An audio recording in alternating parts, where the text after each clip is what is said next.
Hastinapuram corporator Sujatha Naik ను కాంగ్రెస్ నేత బెల్లయ్య నాయక్ పరామర్శించారు. ఈ సందర్భంగా ఎమ్మెల్యే సుధీర్ రెడ్డిపై ఆగ్రహం వ్యక్తం చేశారు. సుజాత నాయక్ పై నిరాధార ఆరోపణలు చేశారన్నారు. ఎమ్మెల్యే సుధీర్ రెడ్డి తన పదవికి రాజీనామా చేయాలని డిమాండ్ చేశారు. సుధీర్ రెడ్డి రాజకీయాలకు పనికిరాడన్నారు. సుధీర్ రెడ్డి ఎమ్మెల్యే పదవికి అనర్హుడని విమర్శించారు.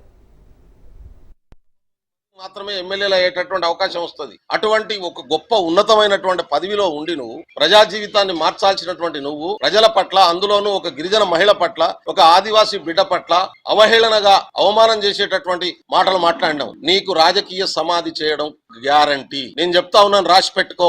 ఇదే నీది చివరి ఎన్నికలు. దీని తర్వాత ఈ ఎమ్మెల్యే పదవి తర్వాత నీకు ఏ రాజకీయ పదవికి అర్హుణ్ణి కాకుండా చేస్తా. ఇది నేను చేస్తున్నటువంటి మాట. బెల్లయ్య నాయకుని చెప్తున్నా, రాసి పెట్టుకో. నేను ఆషామాషిగా ఏ నిర్ణయం తీసుకోను. నువ్వు నా జాతి బిడ్డను అవమానం చేసినావు. నిన్ను వదిలిపెట్టే సమస్య లేదు. నువ్వు జీవించినంత కాలం, నువ్వు బతికున్నంత కాలం ఏ రాజకీయ పదవికి, ఏ పార్టీకి పోయి రేపు కాంగ్రెస్ పార్టీకి వచ్చి ఇక్కడ పదవి తీసుకుందామని ప్రయత్నం చేసినా నిన్ను రాజకీయంగా సమాధి చేయడం ఖాయం.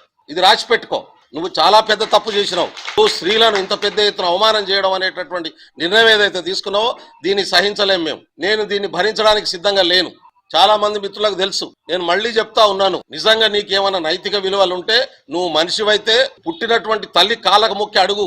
ఆమె పడ్డ కష్టం ఏందో తెలుస్తుంది. భార్యను అడుగు, ఆమె పడుతున్నటువంటి కష్టం ఏమో తెలుస్తుంది. నీకు ఆడబిడ్డ ఉంటే ఆ తల్లి కాళ్ళు మొక్కి అడుగు. వాళ్ళు చెప్తారు ఆడోళ్ళ